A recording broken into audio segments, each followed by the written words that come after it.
This is the worst, poorest country, and there is a lot of bad things said about it. That's why I'm going to spend the next 100 hours here to see with my own eyes if it's true or not. When we arrived in the airport, we saw something that we didn't expect. The policeman was asking us to give him money for no reason. So I was wondering if the rumors are true. And after 3 hours, we made it out of the airport to meet our guide. Welcome Burundi. You seem tired. Yeah. It was already 5 a.m. in the morning and the sun rose. While being in the car, our guide said something shocking. That the average salary of workers in Burundi is Around 200,000. It's $100. Yeah, it's around 100. In the United States, it costs around $50 to get a haircut. Let's see how much it costs here. Are you ready? No. All the people that are outside to see Nassim haircut. How much is normally a haircut? 1,000. $1 is 2,000. You got 50 cents haircut. Actually, Yeah. Six haircut in my whole life. Finally something I can afford. Nassim, you look sexier now. You agree, guys, right? Here's your 50 cents. Thank you. When we left the barber shop, I saw something that I wasn't expecting. This is a house of a person here. Look at this. People actually live here. Oh my gosh, this is an actual house. Look at all the kids outside waiting. Hello! All the kids of the neighborhood came and surrounded me, but I didn't know why. They don't let my hand live. They are still following us, Nassim. On our way to the hotel, our guide suddenly noticed that we were running out of gas. There is 1 kilometer line that the cars are waiting to put gas, and there is no gas. They're waiting for gas that's not even there. I never experienced something like this. After a lot of phone calls, finally he found a friend that gave him some gas, and we were on the road again. Look at this guy. Here the bicycles are actually the main transportation of people. Only the rich can afford a car. After a long day, we finally arrived to the hotel, and we have another 80 hours until our flight back home. People told us mosquitoes is the most dangerous thing here to get malaria, and you can actually die, and Nassim is pretty scared about it. My doctor advised me to not eat anything that is not sealed. But the next morning, someone invited us to his house for breakfast. This is food. This is for me. Wow.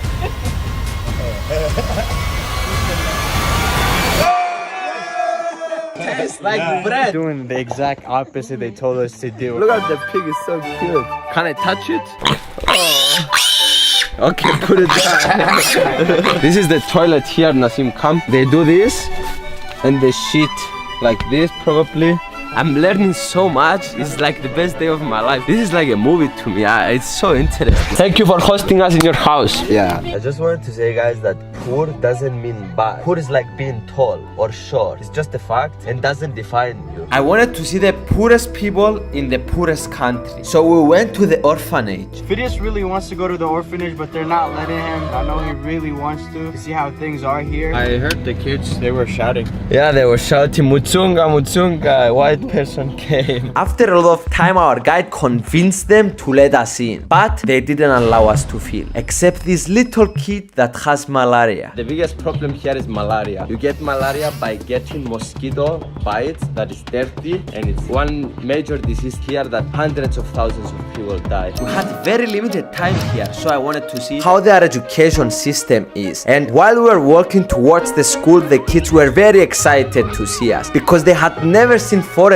before, and they came and surrounded us like we were the coolest thing in the world. I love you.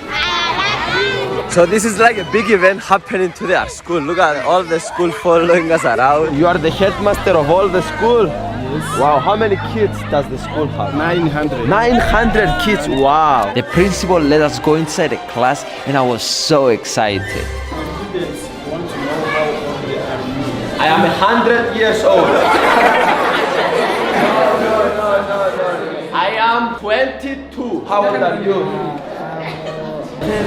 17 years old. The most things that I learned, they are not only from school. They are online, from the phone. They can access all the clever minds. I said this because only 10% of the population has access to the internet. I left the class and felt inspired that these kids will have so much potential to help their country if they have access to the huge learning that the internet provides us. And I have a solution that I will tell you more about later. This personally is a life-changing trip for me because I got to experience things that I never believed that existed. Our guide left us in the hotel, but we wanted to explore the neighborhood. And while we were walking, we found strangers who were about to change the direction of our trip. Can you tell us some stuff about Burundi that we don't know? Everything is really cheap, I can say that. We have a nice tea, we have a nice coffee. You already drink that? No, we didn't drink coffee yet. We just go in our bike. Okay. We are so happy that we found you. I understood the people here, they have an amazing balance on their head. They carry everything around their head. It's so beautiful. They are really famous for their coffee and tea, and we're going to try it now. We have a cappuccino. You want cappuccino? Yeah. Try it. It's good, but it's not sweet enough. The next day, the stranger took us to see the biggest tea plantation in Burundi. All this green there is tea plantation. So peaceful, you cannot imagine. You have to be here. How many people are working here in the tea plantation in this area? So altogether people are 3,000 people. Among 3,000 workers, some women were working under the rain. So this is a mother of some children. She's working here in the rain with this thing on here. They have their babies on their back and they are working with the things. It's so interesting. You are beautiful, amazing. How many kids they have on average? Between 5 and 10 children. So they have, look at how many children you have here. It's so crazy. I was shocked to see that the kids couldn't afford to buy shoes and they were walking barefoot. Thank you for having been kind with me. I'm very happy. Goodbye and good luck wherever you will be. I remember you. Thank you. The next day we went to see a cultural performance, and on our way there, our guide told us another YouTuber made a bad video embarrassing the country. What's the worst video I've ever seen? And we want to correct it, and here in this video we wanted to show both of the sides of the coin. We paid only $10 to see 1 hour private performance from 20 people. Hello people! Hello! They are going to perform now.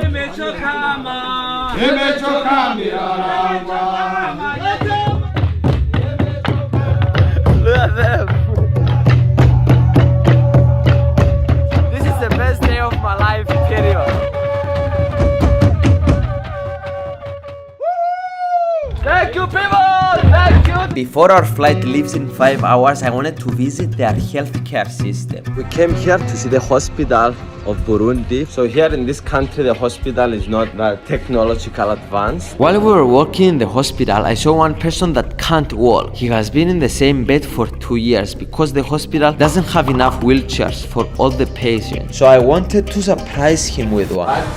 Don't tell him. So we came here to buy a wheelchair. The thing is, he's probably not expecting it. That's the only one they have. Really? Yeah, people cannot afford this. It's used, but I don't think we have anything better option here. Imagine being paralyzed and not having a way to transport yourself. It will change his life probably. Oh my God, he will be so happy. This is 10,000 Burundian francs and it's $5. And this is the highest bill that they have. This is your money. And now we are going to deliver this chair to the person that needs it the most. We are on our way to the hospital to surprise our friend with his new wheelchair. We are here in the hospital and we're going to surprise him with this wheelchair. I ran a half marathon barefoot in the snow. Really?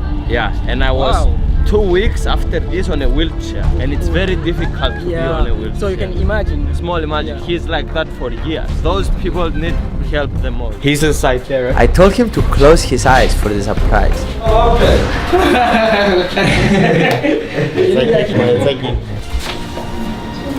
My flight will leave in 1 hour. That's why we went for a short ride outside. And as you saw, with only $200, we'll probably change this man's life. And we can change more lives together. So that's why we're here to make a fundraiser with the goal to raise $20,000. For every dollar that you donate, I will be matching the donations. So your donations will have double the impact. And we're going to come again and make a video here in Burundi by spending the money to buy food, medicine and other necessary things to help the people of Burundi. I believe that inequality between the countries is our biggest problem. These kids deserve equal opportunities like the kids in privileged countries, and that's why we're here, to raise awareness and make some small change, because I believe small change can make a big difference. I invite you to click now the top link in the description and donate to raise money for the people that needs it the most. We made it to our flight on time, and now I will leave you with one beautiful quote. Overcoming poverty is not a gesture of charity, it is an act of justice.